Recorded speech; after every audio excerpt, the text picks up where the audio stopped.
Hello friends, today we'll learn English alphabets. So let's start. U. U for unicorn.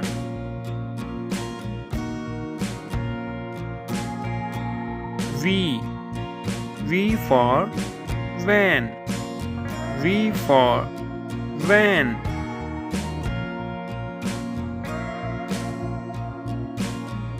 W. W for water. W for water. X. X for X-ray. X for X-ray. Y. Y for yo-yo. Y for yo-yo.